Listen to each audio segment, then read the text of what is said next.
Hey everybody, this is Josh Ronquist here for the Heavy Debriefings podcast, episode 16, also known as the most evil Halloween 12, colon, 5 nights at band camp. Yes. I, of course, again, am Josh Ronquist, along with the lovely woman listening to everything from Boys to Men to Karak Engren. It is the Metal Faerie. Yes, that is me. That's me in a nutshell right there. How are you doing? You just came home like an hour ago, so how are you doing? I'm doing okay. I'm a little tired, but you know, I'm hanging in here. It's 2 days to Halloween, so it's my time of the year. Oh, a week and change. No, exactly a week till my birthday, and yeah, and you are fresh out of band camp. Yes, I am, and I am so happy that next week we can celebrate your birthday, celebrating the age of number redacted. Yes. Smart. Yes, but I don't know what happened. I just woke up and I saw I could no longer message you on Messenger. I could not like or post or do anything on Facebook. Yeah. It said that I did some stuff that I would never ever do. Yeah. And they never showed the evidence of what it was. Yeah. So I don't know hopefully it was what just happened. a mistake or something, but Yeah, I tried reaching out to them, and they said they were going to look at it, but I even looked at it last night, and they said it was still under review, so you know they weren't going to look at it at all. Exactly. So we will be starting out this week with some sad news, because that's what we do when we report our celebrity deaths, and there's been a few this week. So up first was Steve Riley, the drummer of LA Guns and Wasp. Yeah, this one hit hard, because I love both bands, and Steve Riley's amazing, and that was a sad one. Yeah, probably my favorite album of the whole, like, glam era is the first Wasp album. I understand. And his drumming on there, from the fills that he did, the double bass, everything that went along with it, like, he was just such a perfect mix on those first 4 Wasp albums. Yeah. And then not even realizing, either because I forgot or I'm just that stupid, that he was an integral part to LA Guns as well. He was. And, you know, just being able to go from, you know, like the darker side of Wasp to the lighter side with LA Guns. And I don't know if I'd say light. I mean, well, it's lighter than Wasp. I feel like for both of them, it depends on what you listen to. They both have kind of both sides represented, I feel like. Okay, well, aesthetically, I was going for. Okay, fine. Yeah. I mean, they weren't wearing all black and stuff like that in For LA the most Guns. part, yeah. Well, that was the point I was getting at. But, you know, just like being able to see, like, everything that he was capable of as a drummer. And, you know, outside of Tommy Lee, you never really hear about the drummers in glam bands. Not often. Yeah, I mean, sometimes, you'll recognize... Def Leppard. Well, Def Leppard. but... Ricky Rocket. Yeah. But that's really it. You never really hear about those behind the drums. And Steve Riley was, like, one of the most underrated drummers, really, for sure. of that time. For sure. Like, I guess for you, like, who did you like more back in the day? Was it Wasp or was it LA Guns? Back in the day or now? Well, I said back in the day, but how about now as well? I mean, growing up, like when I was younger, probably LA Guns. I didn't get as exposed to Wasp until a little bit later. I mean, I knew who they were and stuff, but I love both now. Like, honestly, like, out of everything I grew up listening to in the 80s, which was everything 80s glam, like, I would say those 2 bands and Dokken and maybe a couple others are the ones that have, like, stood the test of time for me, and, like, they're still some of my favorite bands, so, yeah. Yeah, it sucks. It does. So, also, we lost Richard Mole, who I think most people knew him from Night Court. I know he did a bunch of other stuff, though, too, but I know I never watched Night Court as a kid, but I remember, like, I must have watched something, like, right before it or right after it, because I remember the theme song, I remember him, and he just had such a noticeable, like, a distinct look to him that you knew who he was. Like, there was no, you know, mistaking him for someone else. I am not doing my due diligence here, because I know him from Night Court, and he's been in other movies. I think some horror movies as well, too, and I am just completely blanking out on what they are. I am too. And from what I've seen, there's only 2 people left from the main cast of Night Court still alive. John Larroquette and one other. I can't remember who all was in that show. Yeah, but everyone else is gone. Super sad. And then finally, we also lost Matthew Perry, who passed away just yesterday of an apparent drowning, but we don't really know all the details with it yet. And of course, most people know him from Friends, but he did a ton of stuff as well. And again, Friends is not something I ever got into, but he was definitely a talented actor, and it's super sad. Well, Well, I know him more for, like, the spiral that he went down. Yeah. And the redemption arc that he was trying to make as well. Because, you know, it's... When you're on a hit show like that, after it's over, you don't really know what to do with yourself. Yeah. And for a lot of people, they can't handle that. And I know for a long time, he's been battling addiction in many ways, shapes and forms. He lost a lot of people in his life because of it. And he's been spending the last several years just trying to get his stuff together and try to be better for people, help people. And yeah, I know he had some medical issues a few years back as well. Like, I don't know if it was as a result of some of the substance abuse issues or just kind of things that came up, but I know he dealt with a lot of medical issues as well. Yeah, and something like that could have been the cause. It could have. I mean, that's like the best case scenario. I mean, I don't want to think deeper of what it could have been, but drowning in your hot tub is not... Not a way anyone should have to go. Absolutely not. And only at 54 as well, which is too young. Way too young. Okay, so shifting off of the negative and into something positive. Well, let's go into the medium news for us first. You know, it's not bad, it's not good. Okay, it's just there. Okay, so we'll go that one first, and then I'm gonna lead us into the next one after that. But to the dismay of some of us and to the glee of others, Ric Flair has returned to wrestling again in AEW.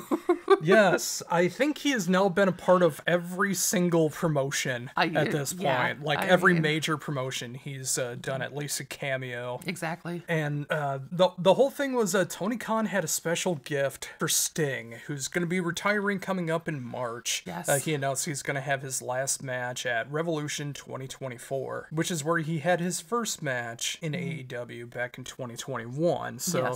You know, not too long of a stint, you know, 3 years, but at least he gets to go out on his own terms. Exactly. And Sting has always been one of my favorites. Mine too. This is going to be an interesting story going forward. But the gift was, and you start to hear the music from 2001: A Space Odyssey.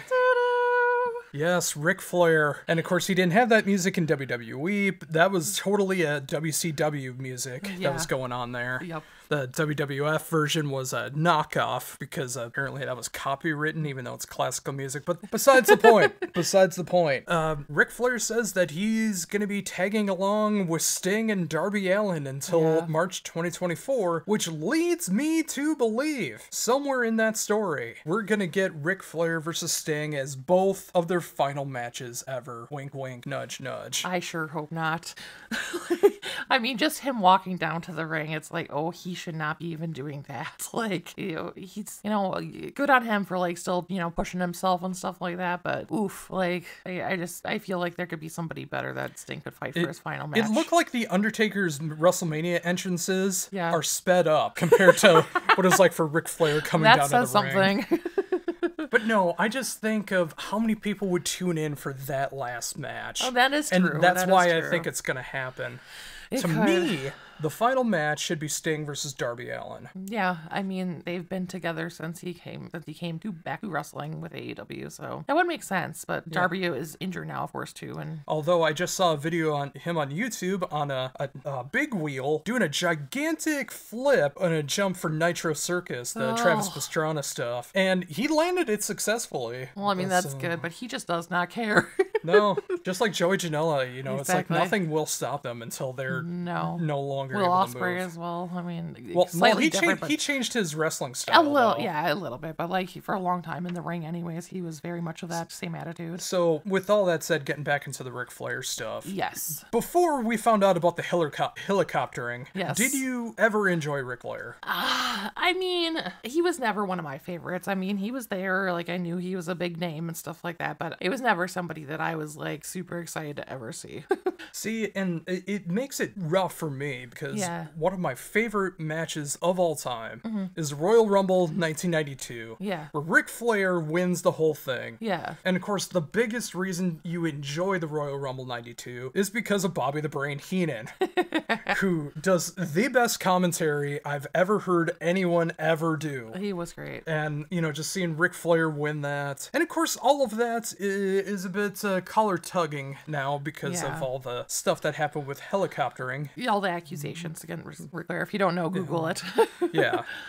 I'm repeating that, so it's like, huh, what's he talking about? You know, kind of saying it without saying it. Yep. But yeah, I'm not in favor of Ric Flair being in AEW, and I really wish this wasn't happening. And it's all the more reason why I think we are going to get rid of the cable at some point. Very, very likely. Well, finally. Well, we went from negative and then news, and now some positive.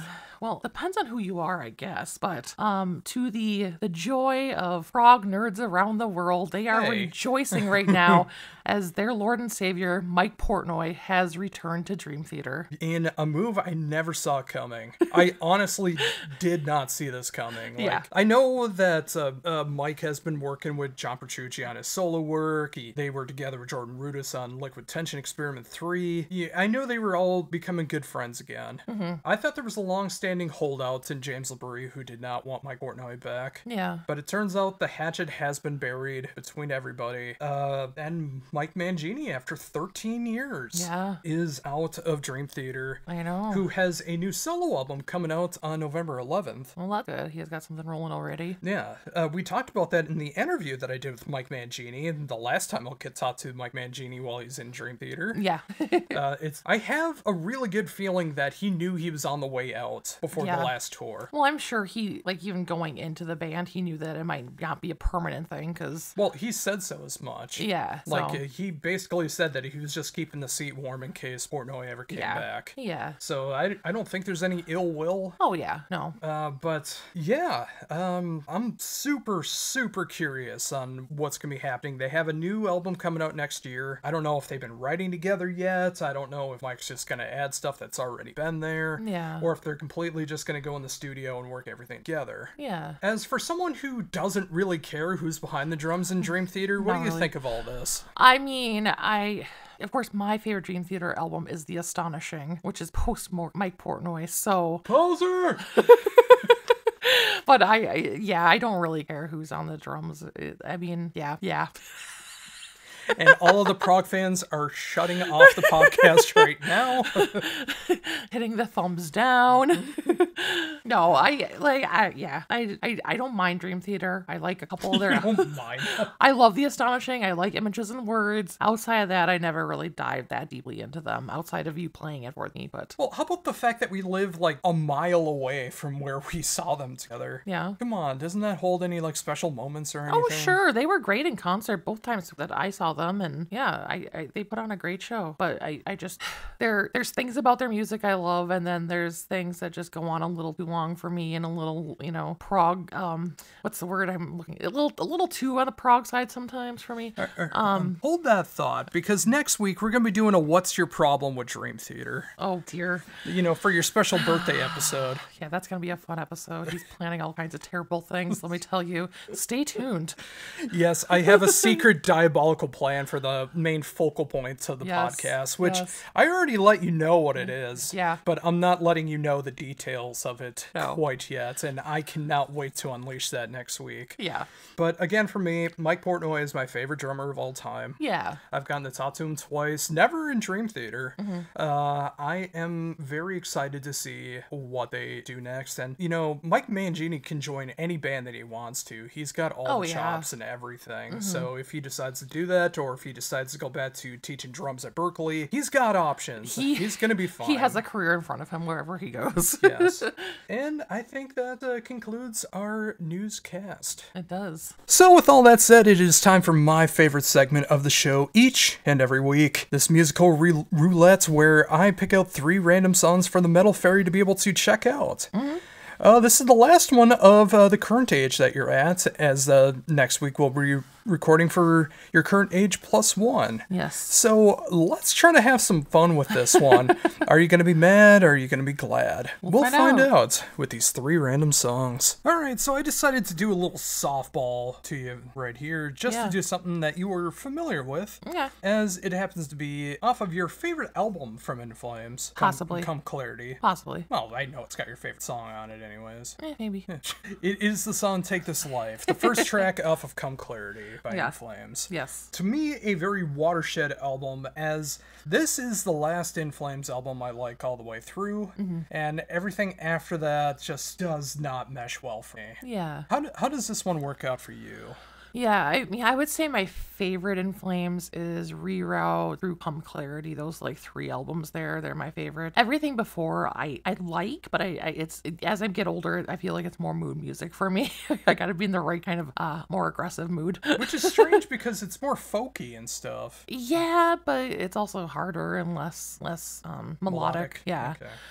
And then, kind of like you after this one, I just never kept up with them because it just never caught my ear like these ones did. So, but I love this album. I love the couple albums before this one. They're amazing work. I never hear you talk about Soundtrack to Your Escape. That would be the last out of the 3, but it's still kind of in that wave, you know? That was also my first In Flames album, was Soundtrack to Your Escape. Okay. And then I got Reroute, then I got Come Clarity. Yeah. Then I checked out the back catalog after that. Yeah. That's how it worked for me. But yeah, I've always loved this song, and I have a deep infatuation with this album. I feel it's like it's the perfect mix of the heavy stuff and the melodic stuff at the same time. Yeah. And then after that, you know, just trying to be as commercial as possible and forgetting where you came from. And we're not going to be playing those old songs. Yes, and inviting the children choirs. Yes.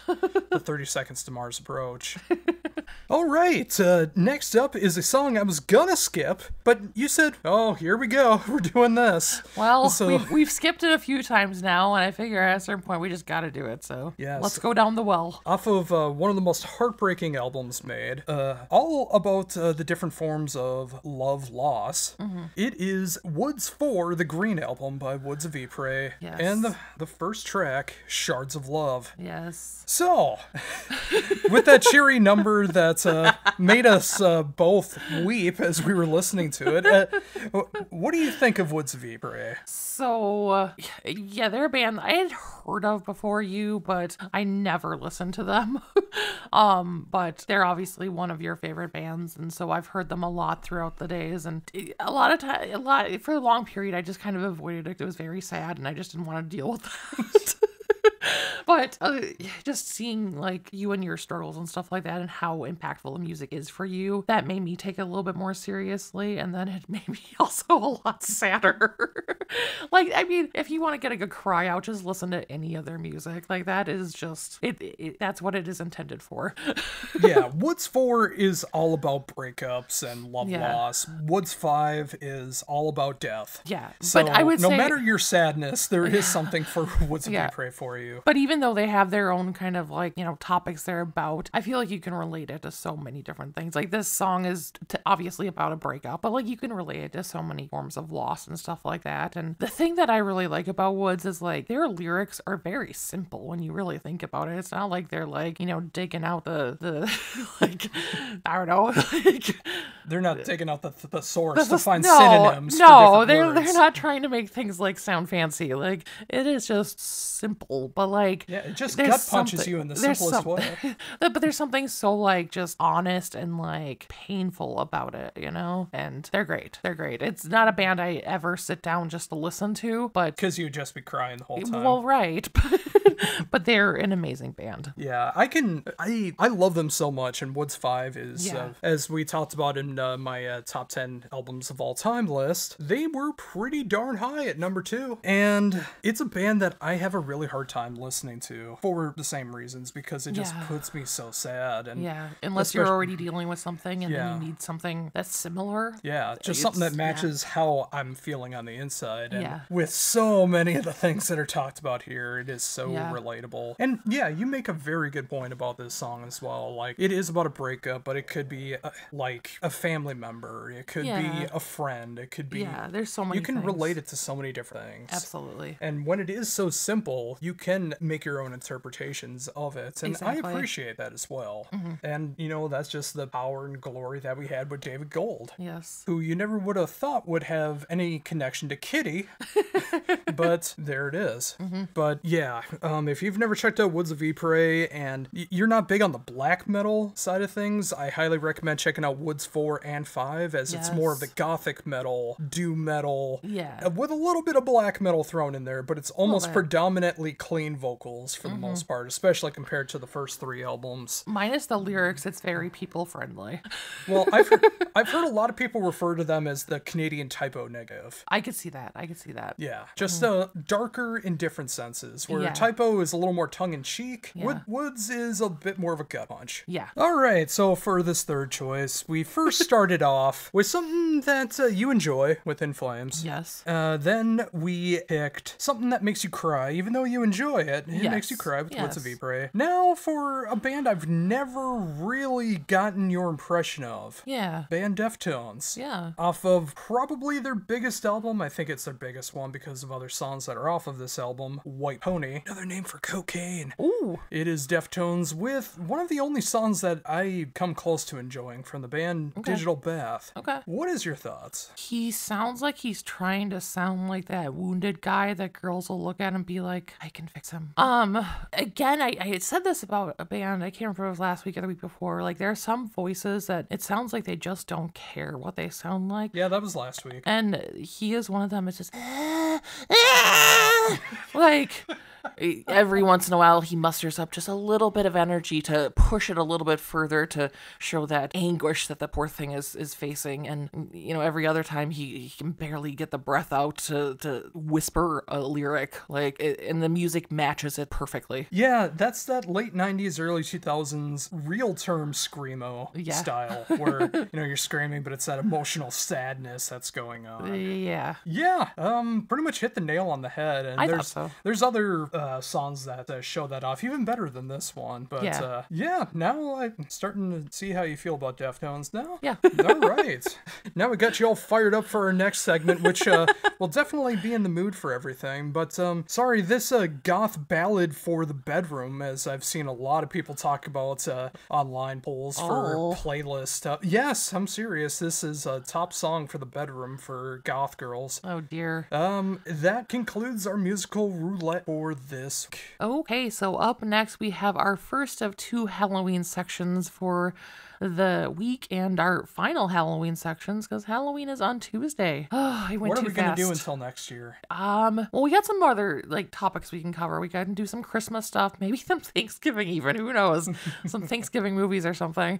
But we'll figure it out. Including the new horror movie Thanksgiving that's coming out on Thanksgiving. Exactly. So we'll figure out some fun stuff. But for this first list, we are going to be doing 2023 songs that are perfect for Halloween. So we don't have any official top 10 in order kind of thing, but we each have roughly around 10 songs that we're gonna chat about and give our thoughts on. Yeah, anyone who's followed my career longer than this new iteration of the podcast knows that every single year I like to put together my favorite dark, scary, horror, Halloween type songs. Yeah. It's a way to represent a lot of metal that comes out throughout the year and stuff that I think would be really good for all of your naughty Halloween parties, or to scare off the little kids at trick-or-treating. You can just put the Spotify playlist together and scare a lot of people. Yes. And yeah, we got to 21 songs altogether for this one. I got 11, you got 10. And we're gonna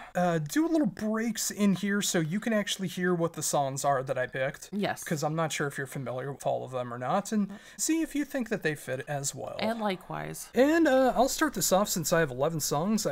First one that I showed you was Autopsy, with the title track off of their brand new album, Ashes, Organs, Blood, and Crypts. Yeah. And you were not impressed. Well, how about you give your thoughts first since it's on your list? Well, I think Autopsy is a legendary band in the death doom genre, and they've always had very horror, Halloween-filled lyrics. I mean, the name Autopsy pretty much gives that away. Yeah. And, I just think it fits for, the old school fans, and I think it might scare little kids for trick-or-treating. So. Oh, yeah, totally. Yeah, I mean, I can definitely see lyrically and musically why it would be scary for some people. It's just not my cup of tea, but I get why it would be on your list. And so after that, you picked out a band that I also have later. You do, but I picked out the song Army from the Graves from Grimheart. You wouldn't think just listening to the music that it would be fitting for Halloween because it's a little bit more kind of the power metal-y, but, you know, going off to battle type music. But when you think about the lyrics too, it just fits for kind of that going off to battle some evil, you know? And I like it, yeah. Totally makes sense. And then after that, I showed you the song We Eat Our Young from Cattle Decapitation off the brand new album Terracite. Yes. Which there are songs that you have enjoyed off this album. Like, there's more piano-driven stuff on this one. There's some more clean vocals that are going on this album. Before, the band was just, like, utter noise, grindcore. Yeah. And over the years, the band has gotten much more professional, and with every subsequent album, I think they've gotten better and better. Yeah, I would say when they do their clean moments, and that in combination with some of the darker stuff, I enjoy. But when it is, like, not really showcasing that clear kind of clarity and more melodic side, and it's still just not my cup of tea, but they're getting better. They're getting better. Fair enough. So what about this particular song? I mean, it was fine. It was fine. Again, I understand, like, lyrically and musically, like, why it would be fitting for Halloween, but it's not my favorite that I've heard. And again, that makes a lot of sense. I understand why. So what did you have next? So yeah, up next I had Twin Temple with Black Magic. We talked about them a lot on the previous episodes, and they totally harken back kind of the 50s, 60s sound, but they're satanic at the same time. So it's any other songs would be the perfect fit for Halloween, but this one in particular I just love, and it just would be perfect for a Halloween party. Yeah, and I originally had Twin Temple on my list. I had the song Let's Have a Satanic Orgy. Yeah. For the exact same reason. I thought that would have worked well at a Halloween party for adults and everything. But Black Magic totally fits. I mean, it's that perfect doo-wop sound. Their signature sound, Satanic Doo-wop. Yeah. Just like their first album is called. Yeah, the new album just pretty much carries the tradition. They don't need to reinvent the wheel in any way. They are their sound. And that is a very good choice. Thank you. Next up for me, I had a new track from Keep of Calcium. Their first album, I think it was 8 or 9 years that they've took off, but they came back with vengeance with this album, and I chose the song Hellride, as to me, especially musically, it feels like escape music, like you're being chased by some kind of villain, some kind of slasher, and you're running away, and that's the music of when you're terrified and you're running away from it. And of course, you know, with the symphonic black and death metal sound that they've been able to pioneer over the years, I think it's one of the best of the style in 2023. How about you? Yeah, I know this is a band I know you played for me many times throughout the years, and I've always like been going to sit down with and listen to more, but I haven't. But I really like this song. It just reminds me of like the dogs of the underworld like chasing you on a carriage through the woods or something like that. You know, it has that total like fitting atmosphere for that. Oh, for sure. So for this next one, you took a song I originally had on my list. And I thought better of it because I thought this band could be on yours, and I didn't want to double dip too much. Yeah. So it is At the End of Our Eclipse from Lord of Shadow. Shadows, my apologies. And I think we've talked about this one in previous episodes as well, but it's just very gothic-y, kind of doomy, but very like romantic at the same time. To me, it just like would be the perfect setting for like a vampire love song, you know, like, but not in like a cheesy like, you know, vampires sparkling in the sunshine type of way, but in like an actual dark like horror kind of a way. And of course, when you have the magical voices of Aaron Stainthorpe of My Dying Bride and Heike, formerly of Draconian, singing together, it just really does have that kind of Beauty and the Beast, Phantom of the Opera, Absolutely. or Nina and Dracula feel behind it. Yeah, definitely. Next up, I went a little unconventional with a more kind of avant-garde vaudevillian horror kind of thing. With a band known as Oryad. And of course, the busiest man in all of rock and metal, Vikram Shankar, did a lot of the keyboards and orchestration on this album. Yes. And I went with the song Blood, which really does encapsulate really that kind of old school, like early 20th century kind of vaudeville horror kind of thing. Yeah. And I'm kind of surprised it didn't make your list for this, although maybe it'll show up at the end of the year, wink, wink, nudge, nudge. But I think this is a very appropriate appropriate song for Halloween. Yeah, this is one of my favorites earlier on in the year, and I just kind of forgot about it for this list, but it is definitely up there as far as the year in music goes for me. But yeah, this was definitely fitting for Halloween. It has that just kind of gothic, like kind of dark vampiric vibe again, and it's perfect for that. Yeah, and again, like it's a bit unorthodox, a little of that avant-garde thing. It's almost like kind of a different take on a band like Dog Fashion Disco in a sense, where you know, it's kind of like a little trippy left of center kind of stuff. But I think it's very, very appropriate for this time of year. Absolutely. So what did you have next? Up next, I picked She Has a Fire from Cradle of Filth, their one single they put out this year. Yeah, the way it was presented as a single, it made it sound like it was going to be off of their new album, and it was technically. Right. But it's the only new song that came out. Yeah. Which was sad, because I am looking forward to some more new stuff from them. But this single was great. I just thoroughly enjoyed it, but I think it's perfect for Halloween. I mean, really, most Cradle of Filth songs would be, but with Cradle of Filth, you kind of get that gothy kind of side, but it's paired up with, you know, kind of that symphy kind of melodic side as well, and it's just super dark and just hit the atmosphere so well. It's true, and it's a little more streamlined, a little more mainstream kind of sound for Cradle of Filth. Absolutely. But I also think it really, really works for Cradle of Filth as well. I agree. Like, it's way more people friendly. Like, that looks good on them.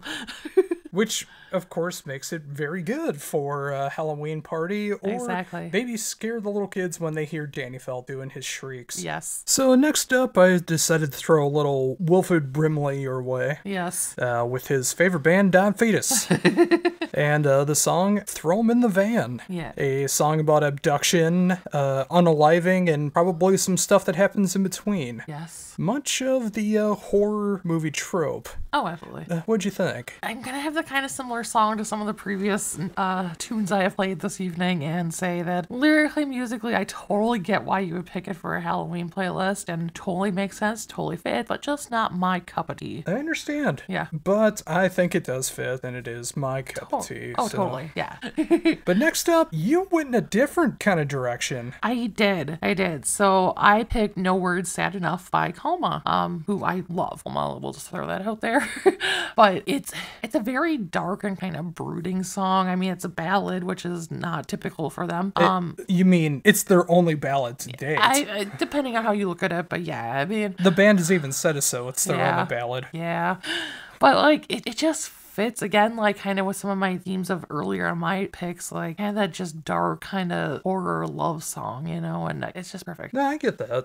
You're picking a lot of romantic love horror stuff. I mean, I was dealt the cards I was dealt this year, you know. It's what came out this year that hit me. Right on. Well, next up, I have music that's basically the equivalent of sleep paralysis with the band Nightmarer. Yes. And they're the first track off their new album, Deformity Adrift, Brutalist Imperator. Yeah. Now, what did you think of this? I wasn't completely sure what to make of it. I mean, vocally, I didn't really enjoy very much. Musically, I was kind of just thrown off because it's not like anything really I've heard before. I mean, it's on the one hand, no, it's not my cup of tea, but on the other hand, could it be a tea for a certain mood? I don't know. I understand that. I mean, they write just like their name suggests, a lot of their songs have to do with like ideas of like dreams and nightmares and things becoming reality. And I kind of make the equivalent of like sleep paralysis, where you're like stuck, you can't move, and you're scared. And that's kind of the soundtrack that it gives off to me. That makes sense, yeah. So next up, you had a song from an artist that we both love that I have not actually heard yet. No, I get to introduce you to one this time. So I picked the most recent single from Anders Manga, who we've talked about many times in the past. He is the frontman of Bloody Hammers, but he also does a lot of solo work as well, which is amazing. And this was the song Phantom. Much like with most of his songs, it's very horror related in lyrics, but just the atmosphere of it too. It's very kind of creepy, but yet kind of electronic in a way, and a little bit of 80s sound kind of. It's just kind of this amazing mix of so many different things, but it's just so perfect Halloween. Yeah, it's really got that like the gothic dark wave, synth wave kind of sound, and of course his signature voice. I mean, you can recognize that anywhere. He could be like a human crypt keeper. He really could. He could. good.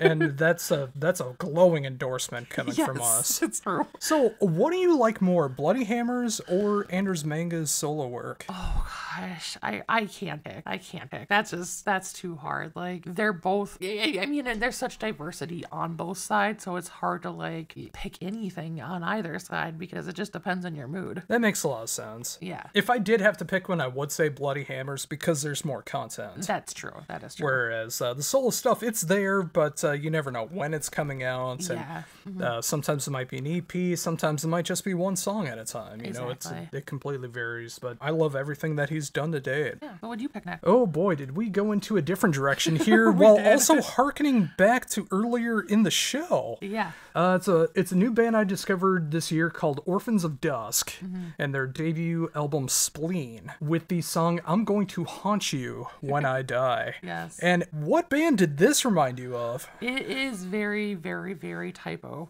Very typo. But that's a good thing. That's a good thing. I enjoyed this one. I enjoyed this one. Oh, there's typo, but that chorus was pure Woods Vibre. Well, yeah. The clean singer of this band is like David Gold incarnated. Yeah, reincarnated. I can see that. So, yeah, like it's definitely got the typo, Woods Vibre. I heard some Paradise Lost in there too for like some more of like the gothic metal side. Yeah, I can see that. It's a very varied album. Oh, for sure. And I think it's something you would actually enjoy if you checked it out yourself. Yeah, this is one I'm gonna have to check out the more. But then, of course, you had to go into a completely different direction with the next one. Direction. Yes, I picked Demons of the Night from Mystic Prophecy.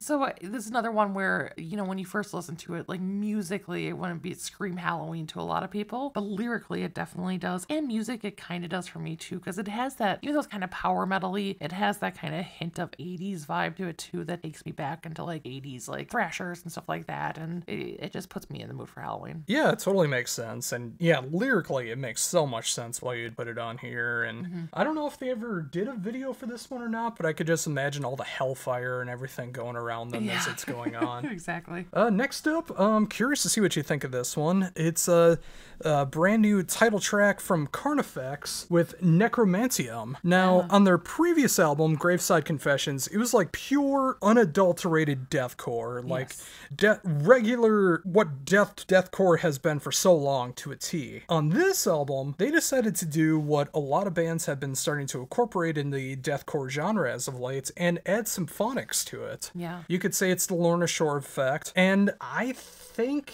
this is one of the better examples of how to do it right, but what do you think? Yeah, I mean, I definitely like the more symphonic elements of this album. I think it would still take a minute for me to get into it though, just because the non-symphonic elements aren't totally up my alley, but when you add them in combination, there's a potential I can get into it. There's a potential. What does a deathcore kid say when he's going down a slide? Ouch. That makes sense. All right, so you're up next with another band I was going to be putting on here, but I knew better. I knew better. You knew I'd be on mine. I only did it once, which is amazing with not knowing your list. We only had one crossover, but this is a band that we both love. And it should come as no shocker to anybody who's listened to almost any episode in the past, because I'm pretty sure I talked about them in every episode. But it is Blackbriar with the song My Soul's Demise. Again, Blackbriar is amazing. If you don't haven't listened to them, go listen to them. If you have listened to them and you don't like them, you don't have taste. I'm sorry. But this song in particular is just so haunting and so ethereal, much like the rest of their music. But this one is just lyrically just like gripping and just drags you down, and like it's perfect for Halloween. Yeah, I think this is the video that they did where Zora was a lotus eater, like eating people's souls away and stuff. So it totally fits. Yeah. It's very gothic. It's very heavy. Yeah. Zora's vocals are an acquired taste. I can understand, like, if you like a particular style, but I also think it's the kind of style that you should just put up your grown-up pants, put them on tights, and actually just enjoy the vocals because they are worth it. The whole band just rules. One of my favorite interviews that I did this year was with Blackbriar, and I won't rest until they take Amaranth's place as the band with the female fronted band, as other people like to refer to them as, in the top spot. Blackbriar should be up there. Yes, agreed. What do you have? I also kind of went down a similar trope with the female fronted vocals and stuff. I really do hate that phrase. I know. But it is a band that not a lot of people have talked about, and especially considering this is a new project featuring members of Shape of Despair, Sentenced, and the Man-Eating Tree. I'm amazed no one's talking about this album. Yeah. It is the band known as The Abbey, and off their debut album Word of Sin, I chose 1,000 Dead Witches. Yes. Kind of going off of last week with your favorite Treehouse of Horror segment, Easy Bake Coven. So this might have been the first time you've heard it. I think so. What'd you think? Not at all what I would have expected hearing who's in it. Like, it does not sound like Sentenced. Let's just put that out there. I'm kind of torn on it right now. I didn't dislike it, but I definitely think it's one I'd have to like kind of dive into a little bit more, because it wasn't just an automatically, oh yeah, I love this. Well, I did pick a deeper song off the album. Yeah. I just wanted to go with the one that I felt like had the most to do with like Halloween, horror, and that makes sense. Witches, obviously. But I think if you actually like heard the album as it was supposed to be heard, I think you might like more. Yeah. Or maybe you won't. Maybe not. I can see a lot of people not liking this because there's a lot of Ghost vibes on here. Yeah. Particularly the first album from Ghost, you really hear that 70s occult rock kind of feel. But that is entirely up my alley. So, again, another acquired taste. And it makes it perfect for Halloween, so. Exactly. Another band I was going to have on here that you knew I would. I'd let you have it on here. And I'll always remember when we first heard the promo. I mean, that's one of the advantages of being with me is you get to hear some albums ahead of time before anybody else. The band Night Demon. Yes. When we first heard this, we did not know what to think of it, but by the end of it, we absolutely loved it. Yeah, it's definitely a step in a different direction than their previous work, but it's amazing. And I picked the song Beyond the Grave. A lot of their music would work from any of their albums for Halloween. That's why they're on my previous albums for Halloween list. But this one in particular is it's a little bit slowed down. It's a little bit kind of doomier, but it's just totally fitting for the mood of Halloween. Oh yeah, and I just love everything about this album. I'm not going to give anything away, but it's going to be pretty high. Yeah. In my top 100 albums of 2023, and I know a lot of people are not liking this album. I think they wanted Curse of the Damned too, which I understand. That is a phenomenal album. Great album. But I think Outsider is just better. I feel like I hate to use the term grew up, because it's not like the previous album was childish or whatever, or lesser or anything like that, but it's just, it's a different version. It's matured. It's a different version of them. Or matured. Matured. No, I think it just fits perfectly. Yeah. And for me, closing everything out in these 21 songs, maybe we should have had 13 each to really hit the point home of Halloween. I don't know. But this was the one crossover that we had. I picked a different song. I think you missed one. Oh. I read the list completely wrong. Yeah. My apologies. One song was highlighted and I thought it was that. Yep. My apologies. My penultimate choice. Yes. Going into that symphonic death metal deathcore sound is another band with their debut album, Of Sulfur. Yes. And off the album, The Burden of Faith. Those are both with V's, not F's. Of course, because they're true. Yes. With the song Earthen, which is a song about the main songwriter vocalist of the band losing someone underage. Yeah. Let's just put it that way. Not to go into details about it, but it sounds like something that you would hear in Hereditary. It sounds like Pet Sematary. It's just like when it has to do with a child, it can bring up some of the most ultimate sadness and fear and stuff like that. And I think it just matches the tone real well. Yeah, I really like the combination of like the symphonic elements over the like dark craziness of this song. And it's perfectly Halloween. Yeah. I mean, I could have chose the song with Howard Jones on there because I know how much you love his voice. I do love me some and Howard he is Jones. A stud of man. A stud of a man. A stud of a man. All right. Your final choice. My final choice is Demon by Enforcer. No secret that I love Enforcer. And again, they're one of those bands that pretty much anything would be fitting for Halloween just because the vibe of them that is that very like 80s metal sound that just fits like teen slashers, and it just fit perfectly. And of course, that's off the album Nostalgia. Exactly. You can't say nostalgia. You have to sing it like he does in the song. Exactly. Oh, this band reminds me of Banana Hammocks for some reason. But really, when it comes to Enforcer, I really enjoy what they're doing with this album. I know their last album, we even talked about in the interview that I did with them a few months back, that a lot of people did not dig the last album. So with this one, they're kind of going back into their tried and true sound. Yeah. And I think it just works for them. I mean, they sound very confident on this album, and some of their best songs that they've written are on here. This is an amazing album that will be pretty high up on mine as well.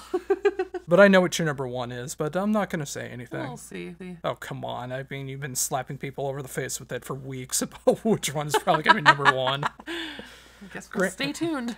Granted, it's worth it. Yes. And finally, my final choice for this, coming in at lucky number 21, is the one crossover that we've had. And yes, I finally got it right this time. It is the band Grimheart off of To Die by the Succubus. Yes. To Die by the Succubus. Yes. Yeah. Easily just a horror trope right then and there, you know, being lured in by a demon that will kill you. And I think it's so appropriate for the time of year. The song really fits, and just Grimheart in general. I mean, that mellow death power metal sound is so infectious. It is. It combines two genres that I love so much, and Grimheart just does it to a T. Yeah, I mean, kind of like I said earlier, again, when you first listen to the music wouldn't necessarily strike you as something that's for Halloween, but when you listen to the lyrics and you kind of just feel out the vibe of it, it definitely does work. And that is our 21 songs for Heavy Debriefings Most Evil Halloween 12. What do you think? Do we make some good choices? Do we make some bad choices? Are we posers for not picking up songs from Cannibal Corpse or Cryptopsy or Suffocation? Let us know in the comments below, and let us know what songs that you would add to this list. That'd be very curious to see what you have in mind. So up next, we have our second Halloween segment of the week and final Halloween segment overall. But that's okay. There will be next year. We are going to be talking about the best and the worst Halloween candy. I want candy, bubblegum or taffy. So, and my sweetheart Sandy. How did you go about thinking this? Did you think strictly like Halloween specific things, or just kind of candy in general? Well, I grew up in a very small town in Clear Lake. Yes. So just candy in general was all we had for Halloween. Like, if you couldn't get it at the local grocery, you weren't getting that candy. Right. So the only exception was my piano teacher in school was married to a dentist. So instead of getting candy, we got toothbrushes. Yeah. Yes. Yeah, I did a little bit of both. I mean, a lot of candy for Halloween is regular candy, but there's some more specific ones as well. Yeah, I totally get you. I mean, I didn't grow up in a tiny town, but this was pre-Amazon days where you could just have next day delivery on stuff. So sometimes same day. Exactly. So let's start with the best, because that's just a happy note, and then we'll go to the worst. We're gonna end on a sad note, huh? Yes, that's how we roll in this show. Okay. So what are some of your favorites? My absolute favorite candy, I guess I'll do it that way. Okay. Is Skittles. Yep. I love Skittles. In fact, when we went to Minnesota's largest candy store, yes, that is one of the last candies that I haven't even had yet, because I wanted to save the best for last. But it's not regular Skittles, though, is it? No, it is not. It is something I've never had before, and that is freeze-dried Skittles. Which I don't know how that affects anything. Yes. Apparently that's a trend on TikTok, you said? Yes, the freeze-dried candies in general has been a huge trend on TikTok for a while now, and yeah, it just gives that big crunch, and a lot of people do like ASMR videos with it and stuff. Well, people have already told me my voice would work really well for ASMR, but it would. I don't want any things you can't control to happen with the sound of my voice. Yeah. Being so sensual. Oh, dear. As I'm eating. Get over yourself. As I'm eating my freeze-dried Skittles, so I don't know if I should do that. Although maybe that should be my OnlyFans. Oh dear. Well, I say that because you hit a milestone this week. Yes, which we'll be talking about at the end of the show. But yes. Because of that mile mark, I said that I would look more into the idea of starting an OnlyFans. So maybe those will be my videos of me talking sensuously ASMR style and eating freeze-dried Skittles. Oh, hold yourself back, ladies. Hold yourself back. So, oh, thanks. What do you know? You're with me. Fair. All right. So what's your favorite candy? Your number one. Oh gosh, my number one for Halloween is probably Reese's Pumpkins. Because any Reese's holiday shape is superior to anything else in this entire world. So that is my favorite. But I have a lot of other ones that I love. So should we just I thought we were going back and forth. Yeah, we can go back and this. forth. Yeah. So that is my favorite though. That is my favorite. Yeah, that totally makes sense. Yeah. The rest of these are just going off the top of my head. I did like the one that I like most, and then the rest are kind of interchangeable. And do you like Reese's Pumpkins? I guess we should say if we like each other's too. Well, do you like Skittles? I'm not a huge Skittles person. I'm way more of a like chocolate person than a candy person, which you will find out throughout this, but I had a feeling. Once in a while I can do a red Skittle. Fair enough. Fair enough. And you? I just never been big into Reese's. I don't know. It's probably because of my traumatic childhood. Right. There's probably some reason I don't like Reese's, even though I love peanut butter. You do. I love chocolate. Yeah. But combined, I'm just not that interested, and I don't know why. Yeah. Next up is, I'll go the chocolate route as well. Okay. Crunch. Ooh, yes. I love the Crunch bars. Those little fun-size Crunch bars were so fun to open and just like bite right into. I love the chocolate. I love the Rice Krispie in there. Just a really good combination to me. They are delicious. Another favorite of mine is Reese's Pieces. So just like. So what's the difference between the Reese's Pumpkin and the Reese's in general? I mean, with the Reese's Pieces, you get the like crunch too as well, and then you also have the candy shell, so you could suck on it if you want to, kind of like an M&M. Okay. So both are delicious, and of course you're ET when you eat Reese's Pieces. That makes a lot of sense. Yes. Yeah, again, like, maybe I'll get over it at some points and I'll enjoy something of Reese's, or if you really want to be stupid, Reese's. Ugh, no. Do not trust people who say Reese's. No. Do not trust them. No. All right, I'll continue on the chocolate route. I think one that we both heavily agree on. Yes. Give me a break. That was my next one too. Break me off a piece of that. Kit Kat bar. Yes. I love the milk chocolate. I love the white ones. I can't remember if I've had the dark chocolate. I mean, there's so many different kinds of Kit Kats. And if we lived over in Japan, we would get all the different varieties out there. All kinds of stuff. Yeah, like over in Japan, they have so many different kinds of Kit Kats I would love to try. Yeah. But the original is always going to be my favorite. Absolutely. I just love them. 100% agree. That was my next one, but I will go on to my other one. So this is a bit of a just me situation because a lot of people hate these, but mellow cream pumpkins and candy corn. I love them. They're so good, but I know so many people hate them. Yeah. Yeah, I'm one of them.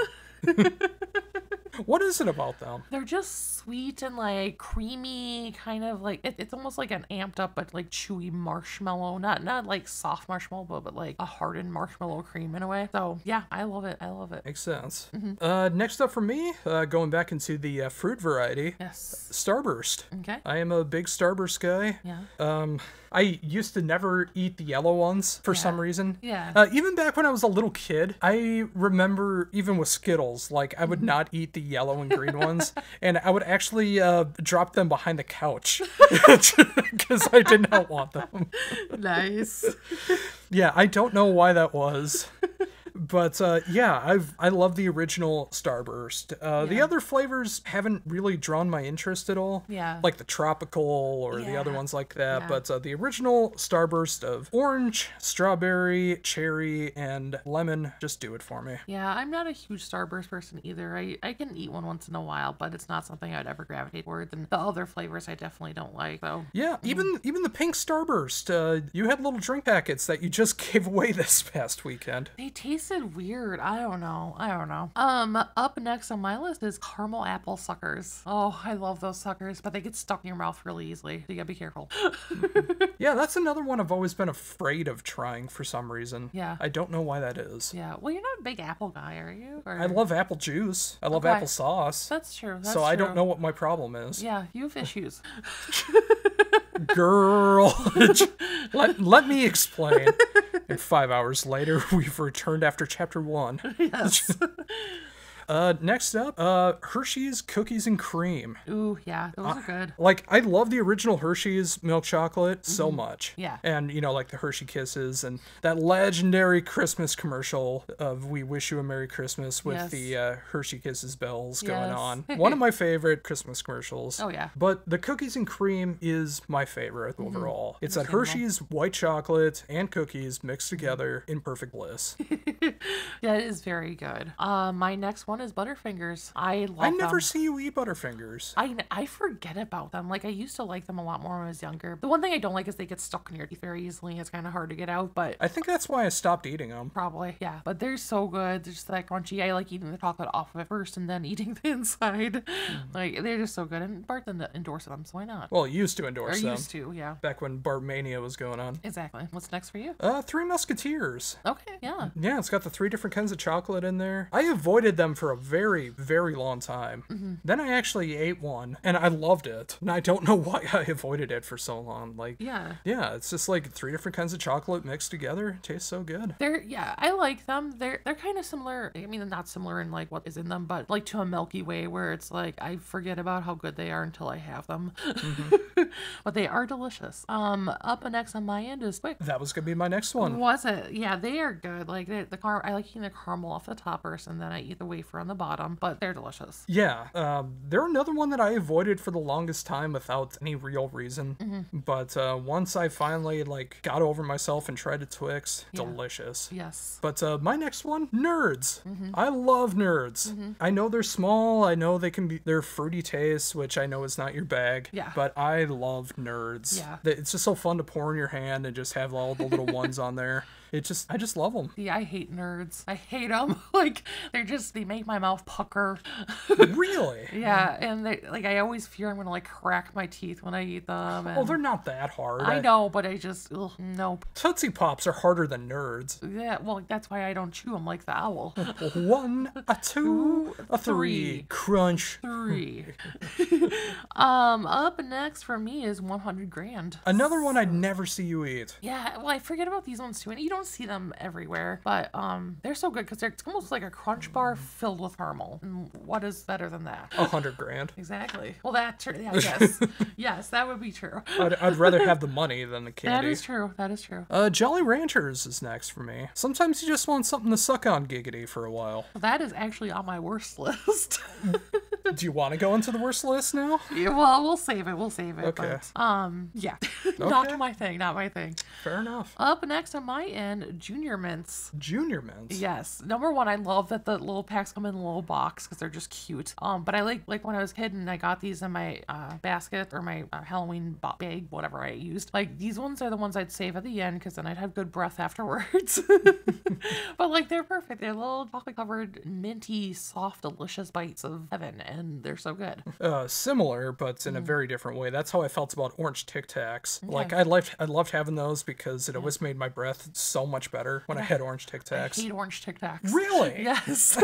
I like the white Tic Tacs solely. The green ones are too strong. Like, the white ones are just a little bit mellow and perfect. The orange are the best ones. Ugh.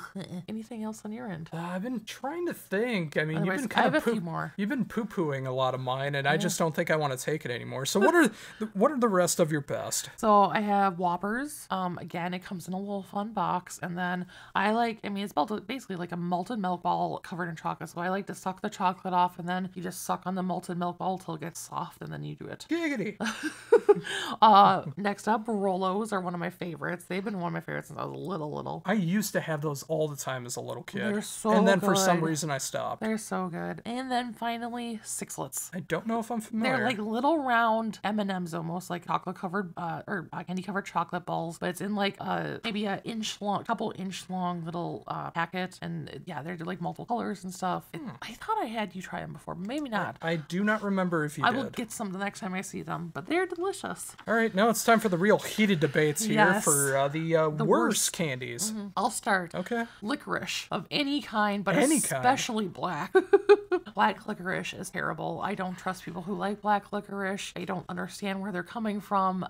Like the cherry kind I can eat without like going into convulsions or anything like that, but it is not enjoyable, you know? My mom's favorite candy is Twizzlers or Red Vines or something like that. She loves that stuff, and she always wanted me to have some, and I never liked it. Yeah. And black licorice, I mean, the equivalent, if you've never had it before, is Diet root beer. Diet A&W root beer. Because we had that before, and it just tasted like straight up black licorice. Not from a can, though. It was like an off kind from like a restaurant. Yeah.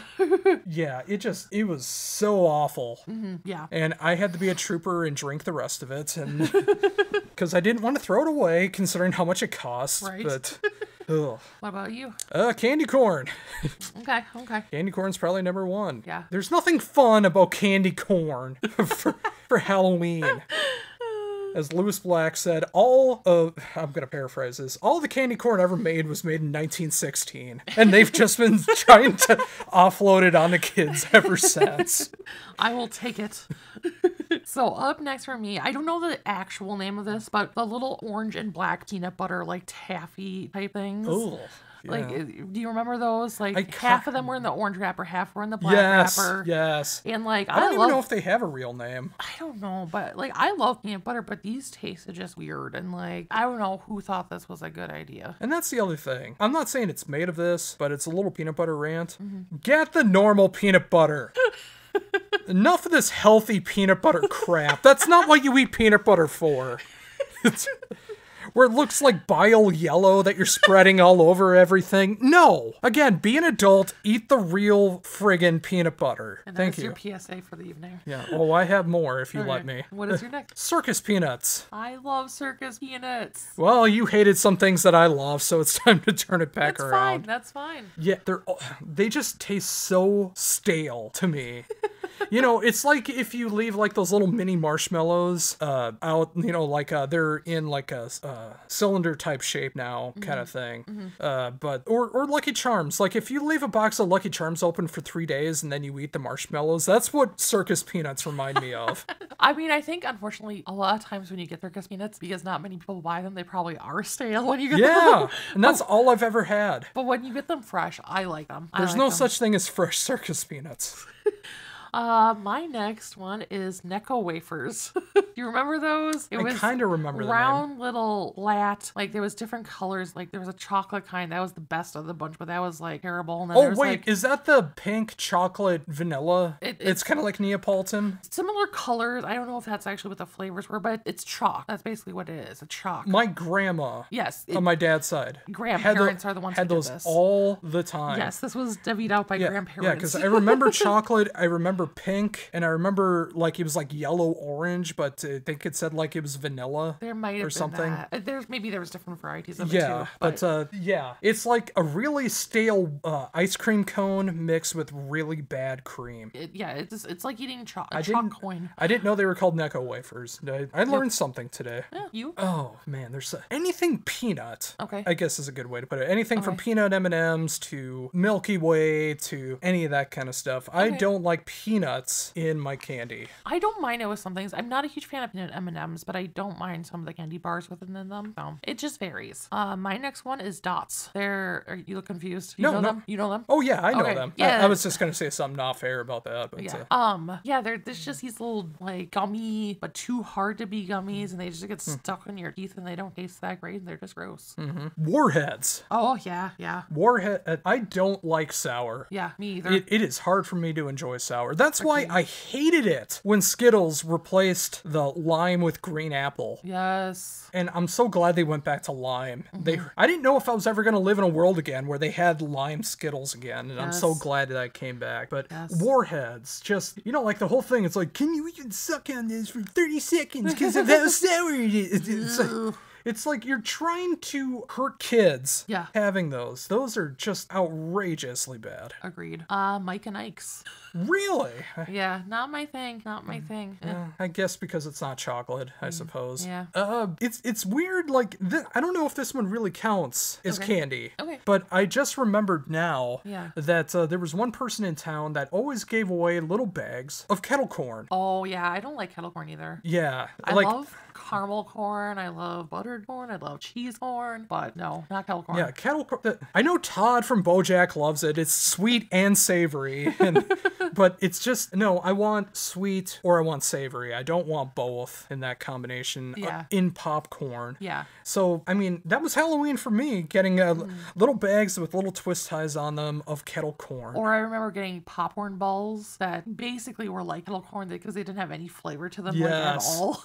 Yes, I remember those as well. Yep. And up next on mine is sweet tarts. I love sweet tarts. Really? Yeah. They're sour and gross. Not the ones I've ever had. Oh, maybe my sour is a little bit more exaggerated than yours. Maybe. Any others in here? I'm trying to I have plenty more, so I can keep going.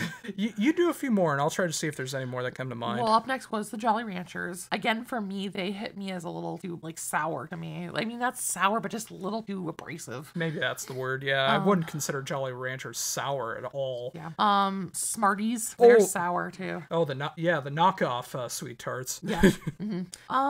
Non-chocolate or vanilla Tootsie Rolls. Remember they had, like, the fruit... Yes, They had, like, the fruit-colored one, fruit-flavored ones. I haven't thought about those in, like, decades. Yeah, I don't mind the chocolate ones, and I love the vanilla Tootsie Rolls, but, like, the fruity-flavored ones, My mom would try to get those for me all the time, and they always tasted terrible. I specifically remember the grape ones, and it was not good. Not good.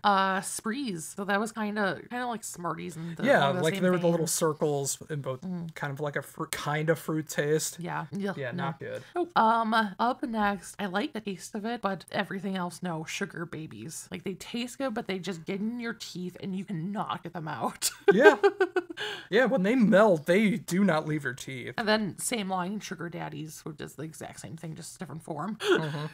You have any others yet, or I can keep going? I'm kind of blanking on everything. I'll keep going then. Runts. Remember those? You said runts, right? Yeah.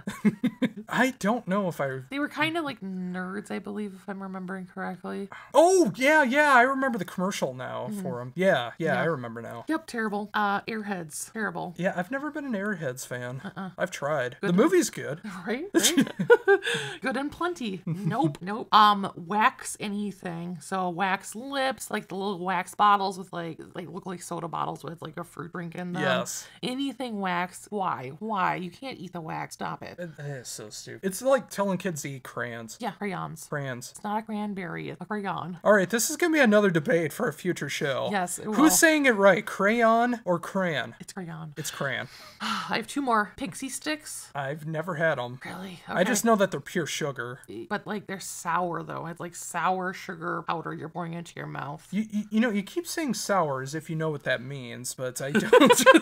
I don't think you're using sour right. I think I do. And finally, Raisinets. Oh, like, yeah. I like raisins, and I love like a good yogurt-covered raisin. Sometimes even chocolate-covered raisins, but not for Halloween. Who wants a box of chocolate-covered raisins for Halloween? People who can't go to the bathroom, that's who. Well, there you go. Any others you can think of on your end? Get the cranberry juice going on. And get the crayon berry juice. We're going to come to blows, and you're going to see us on a new episode of Cops. No, seriously, yeah. No, I think that's pretty much it. Like, despite my figure, I don't eat that much kinds of candy. Yeah. Like, there's much other bad stuff that I enjoy instead. Right. But I think it covered a good ground with the best and worst candy. Absolutely. So what about you listening to this? To close out our Halloween segments, what candy do you enjoy? What candy do you not enjoy? Who had the better list of the best and worst? Yes. And what would you like to see over the next couple months as we venture into 2 other holidays. And is it crayon or crayon? Let us know in the comments below. That's how we'll know if you really listen to the show. Yes. You say crayon or crayon. Yes. All right, switching gears a little bit. We don't really have anything on the TV side this week, but we did. Yeah, no wrestling, no Simpsons, no Bob's Burgers, no new shows. No, but we do have a couple movies that we watched that we need to share the love of. Up first, we watched Slotherhouse. Yes, on Hulu. Yes. Slotherhouse. What were your thoughts? Well, we should probably describe it a little bit. Sure. So, without giving too much away, there is a sorority girl. Well, as if you're familiar with pop culture right now and all the social media outlets and stuff, cute animals are all the rage. And if you have a cute animal in your video or in your pictures, you're going to get more likes and you're going to become more popular on said social media outlet. And so a sorority girl uses this to her advantage to try to gain some popularity. We'll just leave it at that. And it ends up being a sloth that she takes into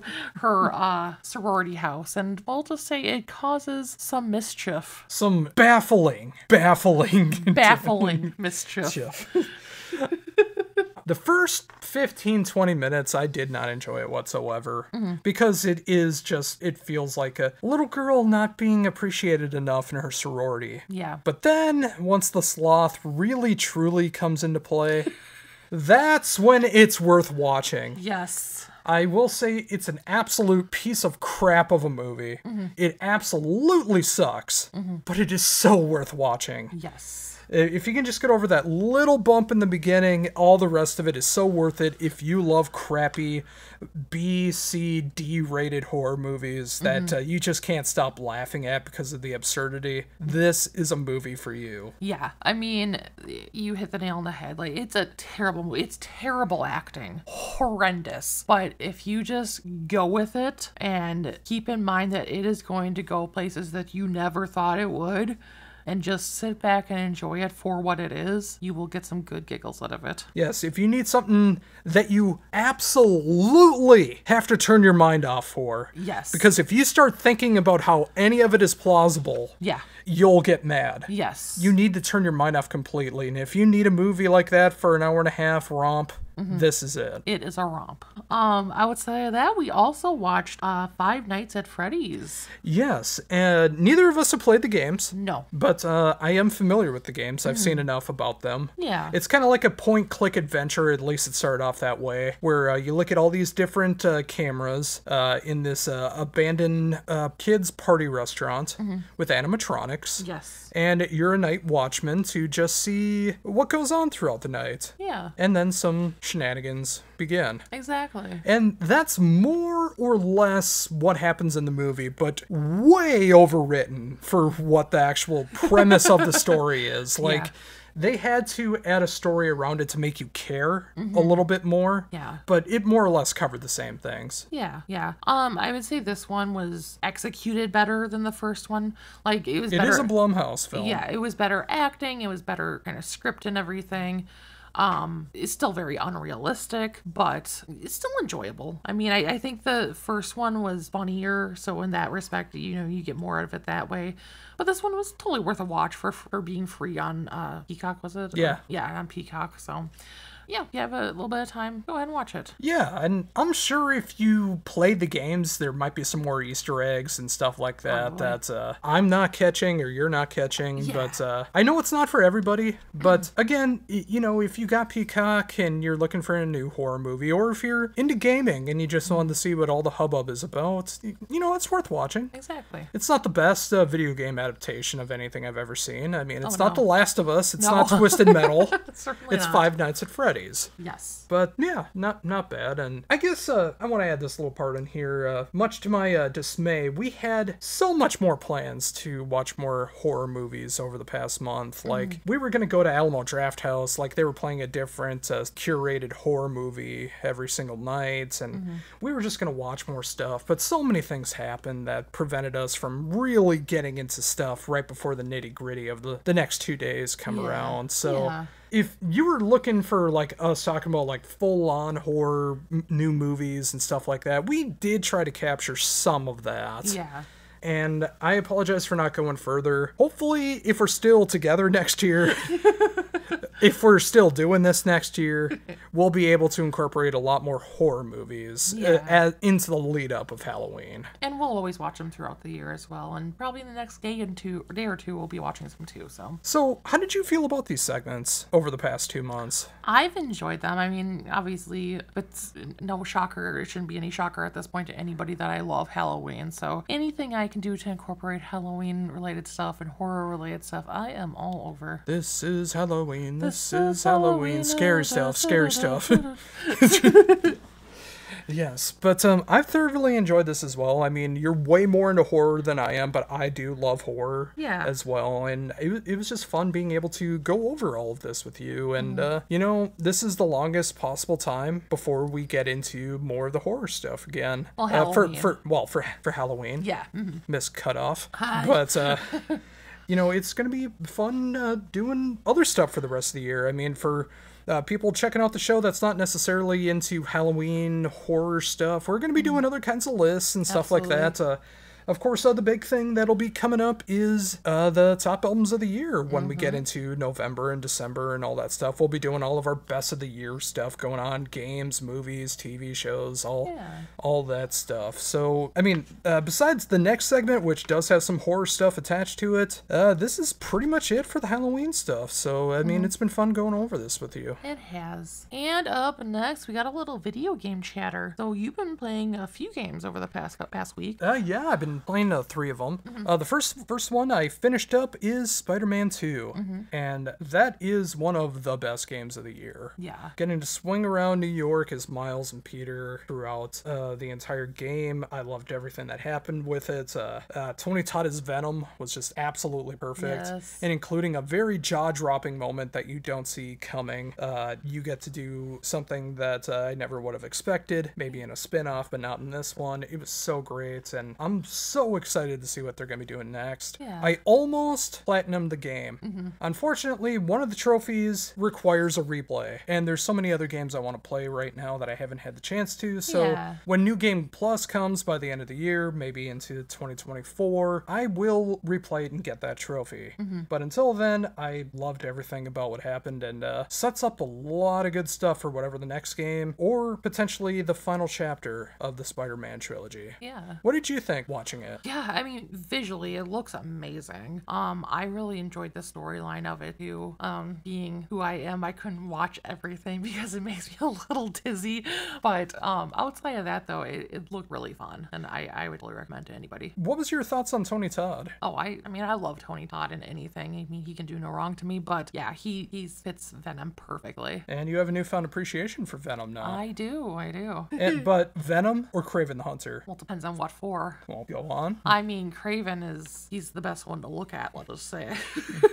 But Venom is like, I don't know, he's a little bit more tough, shall we say. Like, I mean, he's terrifying, scary, yeah.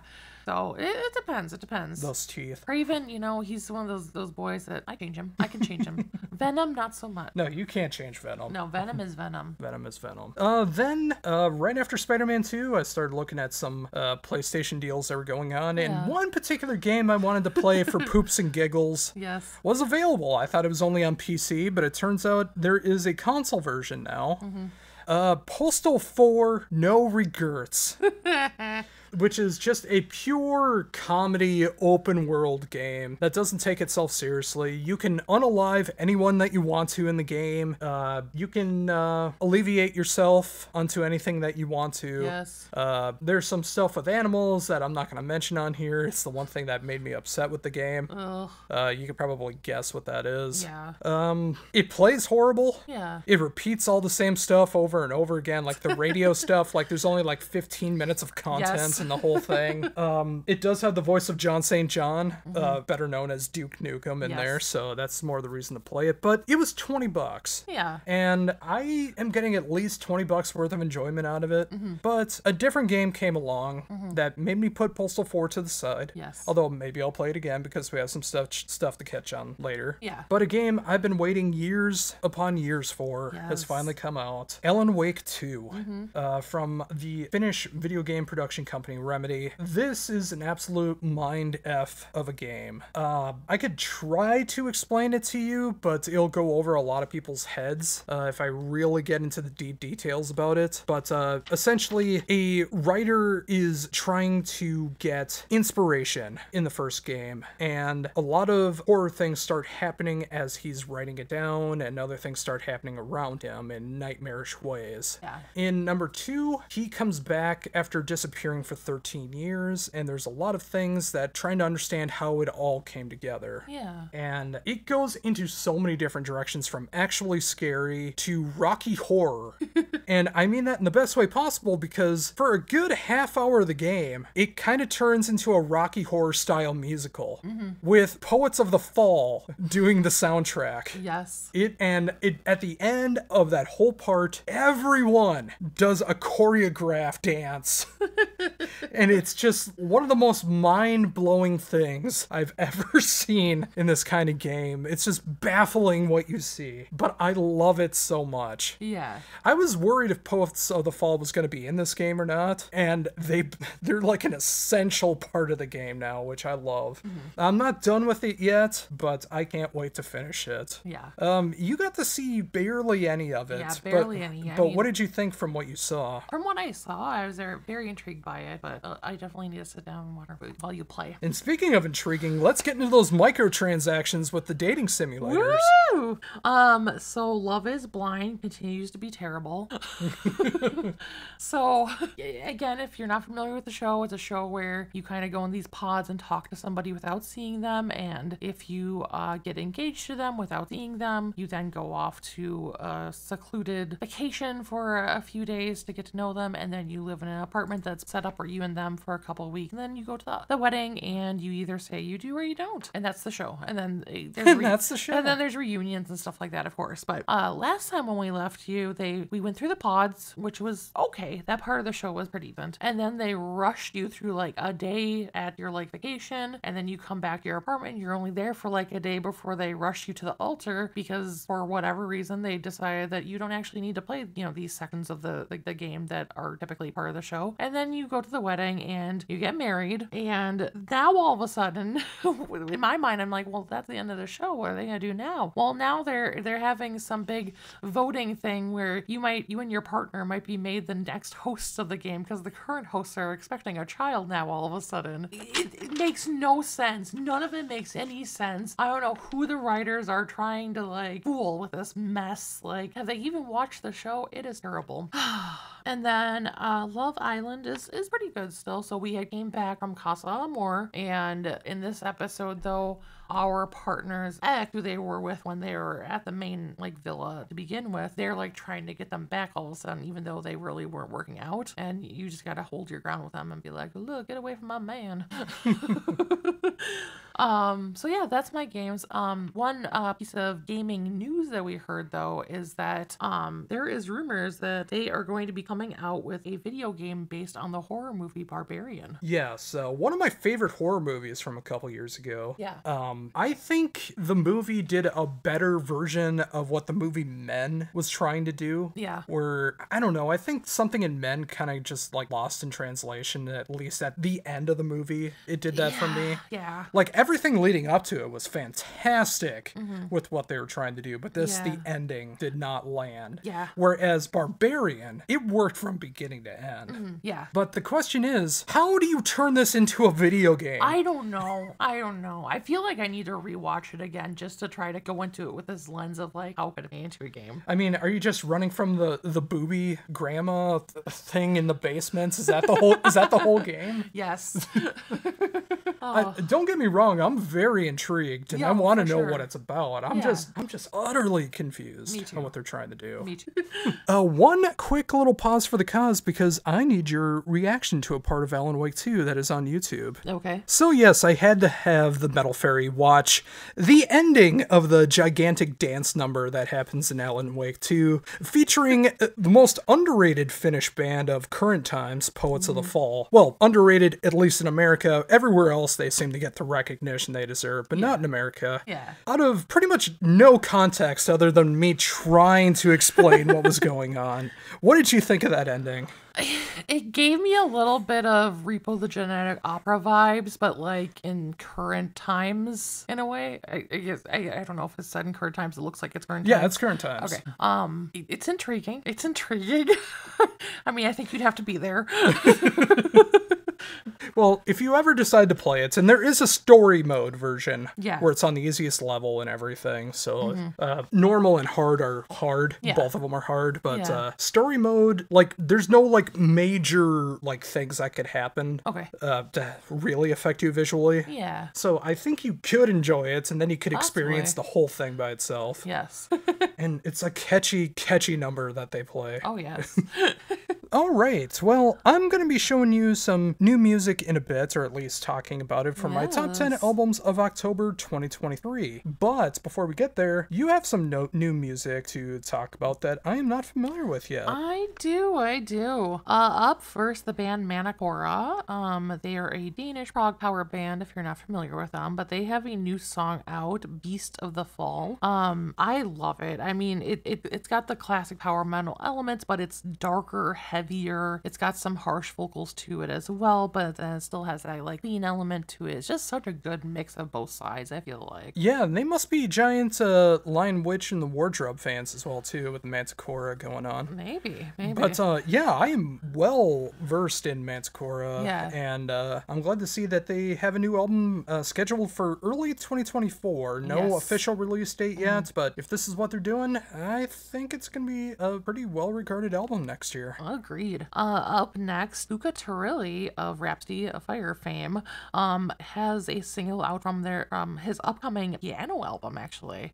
It's called Murmurs du Printemps. I'm probably demolishing the pronunciation of that. How dare you not know Italian? I know, right? I did take a year of Italian, so but that was a long time ago. But it's beautiful. I mean, he is an amazing piano player, and this is just it goes to show how amazing he is on the keys. So yeah, I'm really floored by his playing. I mean, being able to hear all the flourishes that he does on the keys and stuff, it's really cool. I'm hoping there's some good diversity in there. I hope it's not just an album of flourishes that's going on, you know, just being able to show everything that you can do on two hands. Yeah. But he has enough melodic moments in there. I think it would be very intriguing for the power metal fan or the classical piano fan. Agreed. And then up next, Dirtian, power metal band out of Italy, have their new album out now, New Era Part 4. There seems to be a lot of Italian power metal going on lately. There is. And let's be honest, you called it PT4 before. Not knowing that stood for part 4. I knew it stood for part, but I was like reading it as I was saying it, so it came out PT. I know what PT stands for. It's like when Bojack starts reading the directions in his script instead of just the words. Exactly. But no, it's amazing. I love it. So check it out. And then I thoroughly enjoyed that as well. The video that we saw, it was Justin Hawkins. I didn't realize that he sold off his signature suit. Hey now, it's a look. And finally, Mago Diaz, who is a power metal / folk metal, kind of a little bit of elements from all over the place, out of Spain. They have a new single out, El Sombrero Loco. I love them. They're such a fun power metal band. I never hear you talk about them. I've had them on my top list before, and then have years. You? Yeah. I completely forgot about them then. Yeah. They're just a fun band. They're very whimsical. If you watch the video for their last single, like it'll give you a perfect display of that. But yeah, they're just a fun band to listen to. Yeah, I enjoyed what I heard. I guess I just completely forgot about them. Which oh my god, I forgot about a band. What? It's not like you deal with a ton of bands or anything. But no, that's some new stuff to be checking out. Some of that's out now. Some of that will be coming out in 2024. Exactly. So thank you for bringing those to my attention. Of course. And now it's time for me to talk about my top 10 albums of October 2023. Now, this is going to be very different for a lot of different reasons. First of all, this is actually premiering before the written and video version comes out. Yes. As I was at band camp, so I had no real way to promote the video or be able to show off the written version, so those will be coming out on Tuesday, yes. I've decided, as I might have an interview tomorrow as I'm recording this, and then I have some other endeavors I have to deal with on Monday. So I'm just thinking Tuesday would probably work out better. Yeah. This is also the final top 10 albums of the month list that I'm doing. Yeah. As next year, I've decided to stop doing them. But don't you fret. I've decided to make things infinitely harder on myself. Yes. By doing this weekly. Woo!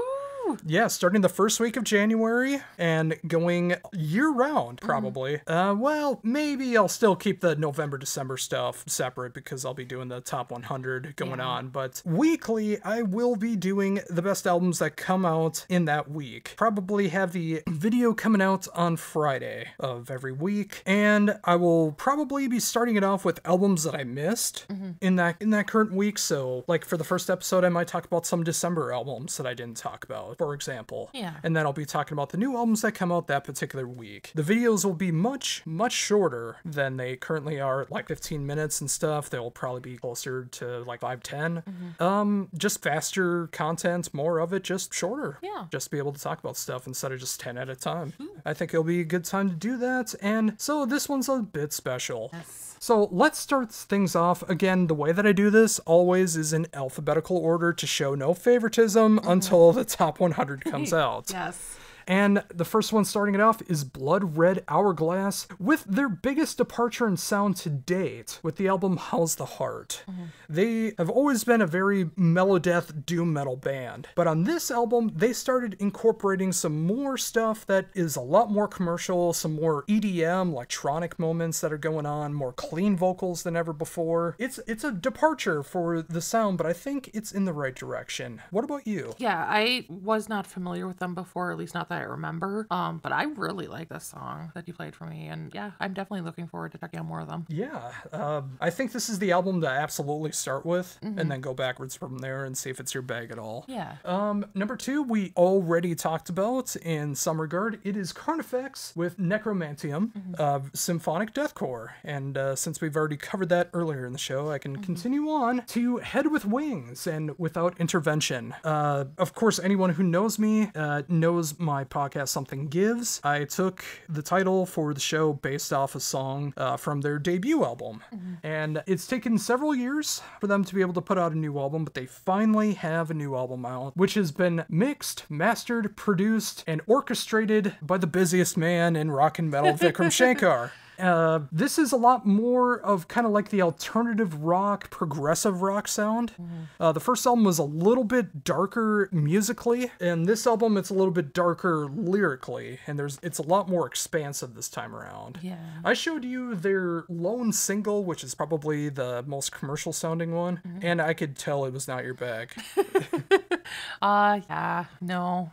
Even with Vikram on there. I know, right? And I enjoy his work, but yeah, it's not my thing. And speaking of things that are not your bag, baby, the brand new solo album from Lalu with The Fish Who Wanted to Be King. Yes. That classic, yes, Gentle Giant, Van de Graaff generator, 60s to 80s progressive rock sound for the modern day. Featuring Damian Wilson on vocals, and of course Vivian Lalu on keyboards. This is so not your thing. No. I would sooner go to a country concert than this. Wow. Even with the crowds at a country concert, you'd I rather can make do fun that. of them at least. Well, I can't make fun of prog heads at a prog concert. I mean, I do that anyways, but That's what I've noticed about you. You like prog that doesn't sound like prog. Like, if you just listen to it, it just sounds like a good song to you. You can't tell it's a progressive song. Like Fate's Warning, like Symphony X. Yeah. Yeah, I think that pretty much describes you to a T. I don't know how you're still with me. And then next up, we have the guitars for Fate's Warning and also of Ray Alder's solo work, Michael Abdow, with his latest solo album, Seance in Black. Another fantastic interview that I did with him. It was fantastic to be able to get his mindset into songwriting and how he's able to do such different stuff with his solo work, with Fate's Warning and Ray Alder. This is probably going to be the lone instrumental album this year that makes the top 100, and I look at the past decade and how much that's changed because I used to have so much post-rock and instrumental music on there. Now it just might be one album. Yeah. But you, what did you think of this album? So for the most part, I'm not really an instrumental person unless it's like classical music. It's okay, but it's probably not something I'm going to venture back to much. So you liked it more before. Yeah, and maybe if I took more time with it, but yeah. Maybe it's just a mood thing. Yeah. In one of the most uplifting albums of the year, we have Trinity, the third solo album from Ronnie Atkins. An album that brings tears of joy to me. Yeah. Particularly the song If You Can Dream It, You Can Do It. He is 100% living proof of that notion. Absolutely. Considering that he's on his second round of dealing with lung cancer, stage 4 now, but has no momentum loss. No. He is going as strong as he ever has, putting out as much music as he possibly can, and fighting until the bitter end. What do you think of the new solo album? I really like it. I love Ronnie's voice. He's amazing with everything that he does, and this album is just so inspirational. Like, you can't help but take some kind of deeper meaning from it and feel motivated, make some kind of change. And aren't those the best? They are. They really are. Up next is kind of a emotional support album for me, because I relate to so much of this album. I mean, some of it I'll never be able to relate to because I'm not of that particular gender, but the other moments of mental health and struggling in life is something I can really relate to. It is the brand new album from Svalbard, their first album on a major label with Nuclear Blast, and that album is, of course, The Weight of the Mask, which is a metaphor for the mask of smiling when you're in front of people when you have depression behind the mask, which is, I think, something every single person can deal with at some point. Last week I had them in the musical Roulette section, and you wanted to hear a song with more clean vocals, and I picked out a song for you to check out that has more clean vocals. So what do you think? Yeah, so again, from last week, like, the lyrics are great. I think they're very inspirational and very deep, and that's wonderful. Musically, I kind of enjoy it. Vocally, I do appreciate that the mix of the clean and harsh more than just the harsh on its own. I feel like this is a band that could grow on me. It's not one that's like off the bat I love, but I feel like it's one that could grow on me. Give it time. Yes. Give it time. Yeah. Continuing on, and because you covered a lot of Italian power metal musicians. Yes. I figured I'd bring one of my own for the top 10 of October with the brand new album from Temperance, Hermitage, Daruma's Eyes Part 2. Kind of pulling a Dream Theater here, where Daruma's Eyes is a lone song, and then they decided to make a whole concept album behind that song, just like Dream Theater did with Metropolis, and then Metropolis Part 2, Scenes from Memory. Of course, this features a new vocalist, Kristen Starkey, on vocals, and I thoroughly enjoy this album. It's just a really good mix of the right amount of prog, but so focused on the power metal side, and proving that not all bands from Italiano are going to sound like Rhapsody, which I truly appreciate. Yeah. So what did you think? I really like this, and I think she has such a strong, amazing voice, so it's really nice hearing that, like, in combination with the male vocals as well, and yeah, I really, really like this. She has such an impeccable range. Like, she can hit any note that she needs to. Absolutely. And, you know, whether she does something lower, whether she does something falsetto, she can do it all, and it's just fantastic here, and I'm glad that she has a long-running band to be a part of now. Yeah, definitely. Next up, this should go as absolutely no surprise to anybody, considering my love of satanic doo-wop. You know, all the classic bands like Twin Temple. And Twin Temple. And don't forget, Twin Temple. With their sophomore album, God is Dead. Yeah, we already talked about Twin Temple a bit on here, but what do you think of the album as a whole?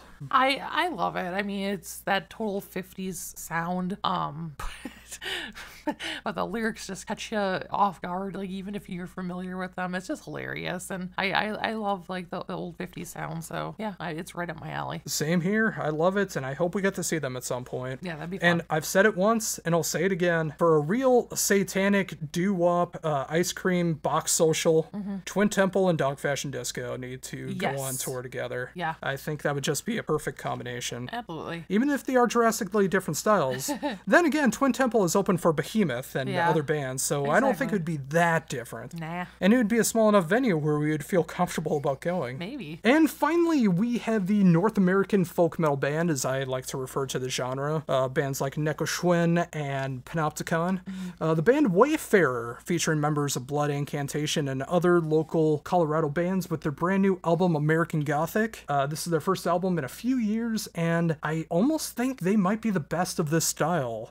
Like, They really combined the black and the death metal parts perfectly. The mixture of like the Americana and Western feels is just done in the right moments. Like it's never overbearing. There's nothing overbearing in the different sounds that are going on. I feel like it's a perfect mesh of everything. But this is your first time hearing them. What did you think? Yeah, I actually really like the song that you played for me. I know. I mean, I'd have to listen to other songs to know if, like, overall they're my thing, but, like, I enjoyed the song. That makes me actually very happy to hear that. Aw, we're ending on a good note. Yes. And it's funny, their album is called American Gothic. Not just the classic painting of the elderly grandma and grandpa, the one with the pitchfork in front of the house. It is also the band that broke up my old band, Shattered. When our guitarist left us to play bass in a local Minnesota band, American Gothic, which is no longer around, so he made the right choice. So, just ending on that little bit of history, that ends the top 10 albums of October 2023. I'm sad this is actually the last one, but that also means that in 2024, we're just going to be talking about all the new albums that I'm checking out every single week for the show. And again, I'll be doing that every Friday on YouTube, talking about every single album and all that stuff. I'll be sure to tag everything to make things appropriate. Yeah. But we'll also talk about it on the show here. And any albums that I dig, I'll play some of it for you and get your impressions on there. But what about you listening? Is there anything that you enjoy off of my top 10? Is there anything off of the Metal Fairies, a few songs that I hadn't heard yet that you enjoyed? Is there anything that I'm massively leaving out? Please let us know in the comments. And I think with that, I think that's a great note to end on. And of course, you hit a big milestone this year, or this week. My apologies, not this year. This year too, but... well, I guess I'll straighten my tie here. I guess I'll bring it up. After turning the YouTube page for my old band Shattered into that drummer guy, and then finally Heavy Debriefings, hopefully it's final form, and get this one to keep going forever and ever, I've finally hit 1,000 subscribers. Woo! I did it my way, like Frank Sinatra. And Fred Durst has said before. It's my way on the highway. Yes, I don't do clickbait headlines. I don't like talking about dirty laundry. I don't like doing things to just ruffle feathers to get likes and comments and all that stuff. Yeah. I promote the music I enjoy. Yeah. And it's taken me a long time to get there. Well over 900 interviews. I think if tomorrow happens, it'll be 910. Ooh. So, 90 interviews away from 1,000. And that's going to be a fun one for me as well when we hit that milestone, hopefully next year.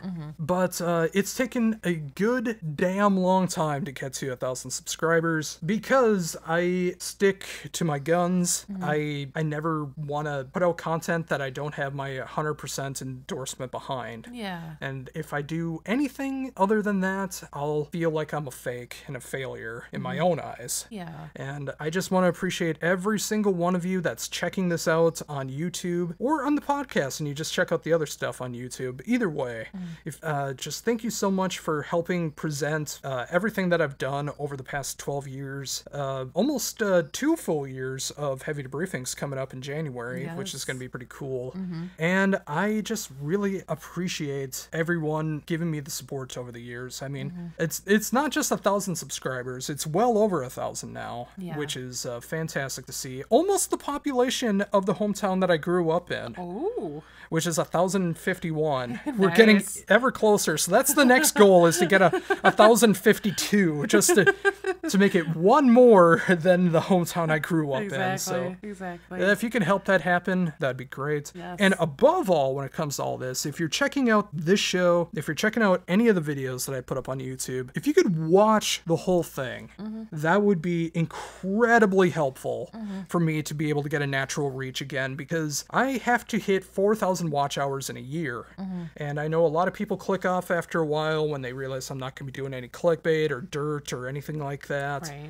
But if you enjoy what I do, if you could just watch the whole thing, or if you want to support me in a different way, like play the video, just hit mute and just walk away and do whatever you need to do, anything like that, it'd be truly, truly appreciated. Yeah. And so now with that, we say goodbye to the show. show this week, episode 16. We say goodbye to the Halloween season, even though there's 2 days left as of the day of recording this. Next week will be the big birthday show for the Metal Faerie, where I'm going to be messing with her in my diabolical project that, again, you already know about, but you don't know what's involved in it. Yeah, I don't know what all is. Yeah, I've been secretly working on that, and I can't wait to put that in full display. But until then, for the Metal Faerie, this is Josh Runquist for the Heavy Debriefings podcast, saying see ya. And happy All Hallows Eve and Halloween. Scary stuff, scary stuff. Woo.